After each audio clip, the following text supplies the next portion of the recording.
All right, welcome back, family. I pray that everybody is doing well and having a blessed day. We out top, give the Most High all the honor, the glory, and all praise and worship. This is a video response back to you, TK Ireland.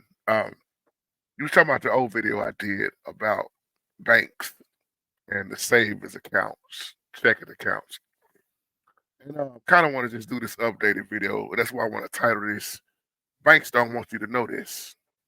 So much information out here we don't know. And I have an old saying, it ain't what we know that hurt us, it's what we don't know. And you ever wonder why there are so many people pulling their money out of the banks? Because they realize that their money is just not making no money, or they paying interest. And according to who you are, how much money you got, like you have to have a certain amount. I'm gonna just use Chase for an example.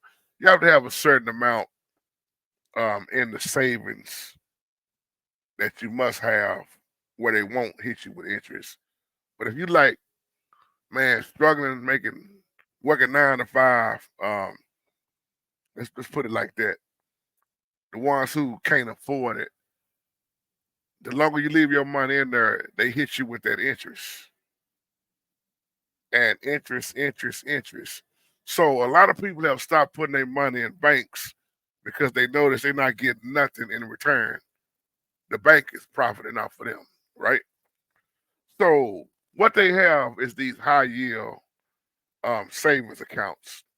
I've seen quite a few people get these. As a matter of fact, it's a guy on my job. We be talking about this.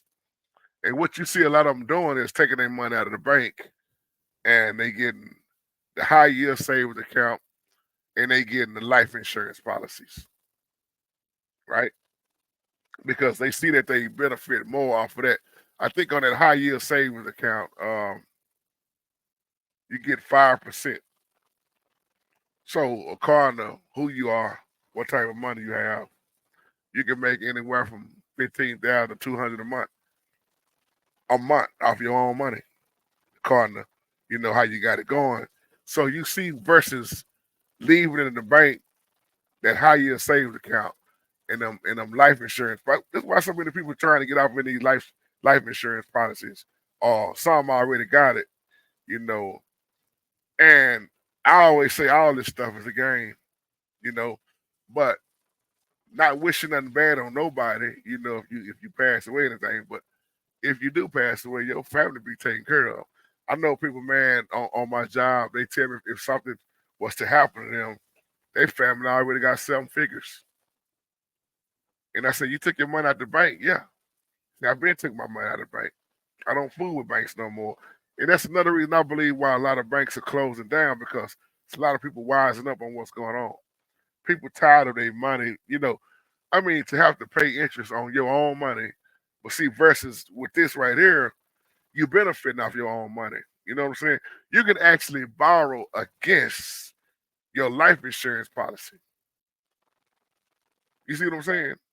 You need money, or some may call it like a emergency plan where you can borrow off your own self, your own money. But you are generating funds through this versus, hey man, the money just sit in the bank. My money ain't doing nothing. It's just sitting there. Versus the high yield savings account. Just do your research. Just want to do this little short video. Do your research and you'll see what I'm talking about. Even a lot of rappers are doing this. A lot of big time people, but the average person, man, that's struggling, working 9 to 5, man, don't have hardly have none in the bank. Man, the bank is ripping you off big time, and we already know that. I remember. I'm just gonna talk about myself for a minute, man. When I was younger, man, I'm gonna say Washington Mutual because I was with Washington Mutual before they became Chase. So I was with Washington Mutual for a long time. They just changed the name over to Chase. I don't know if they sold it to Chase, whatever. Chase is very popular. But when I was with Washington Mutual, they made a killing off me. And sometimes that was the only way I could survive was overdrafts. That's another thing I want to talk. Them overdraft fees back then was $28 a pop. and they was hitting me, man, hard in the red, in the red. I paid back so much overdraft fees because I was really struggling. I'm out here working hard, man, barely making ends meet. The bank was tearing me up. Have a savings account, wasn't meeting the guideline on that, so savings account start hitting me up. I'm like, man, you know what? Close out this savings account. But see, this is how they get you when you're trying to buy a house. Also, well, you really need a savings account too. You ever notice when you try to buy a house, they all in all of your business. They looking at every transaction. They want to know what this is for, what this is for, where this come from, line by line. And you have to realize everything is a game. That's why even in the bank, if you living like what I'm talking about, you're gonna always see more interest than anything. Why? Because the bank gonna get theirs off top. Even when you buy a house, for those who own their house, and I mean those who struggle to get it, how long was it before you start seeing principle? Just give me a thumbs up. Be honest about it. How many of y'all who got your own house, you saw what more interest than anything before you finally start seeing a principle? I know people sometimes they tell me it took them 6 or 7 years before they finally start seeing principle. Same with a car note. If you notice car note, those who buy them high dollar cars, man, same thing, man. Look at the interest. And then look at how the value gonna go down on that car. Think about it. Time you leave the lot, the value go down. I see it just like that. It goes down. And every year they're coming out with something new. So we gotta realize, man, it's all a system.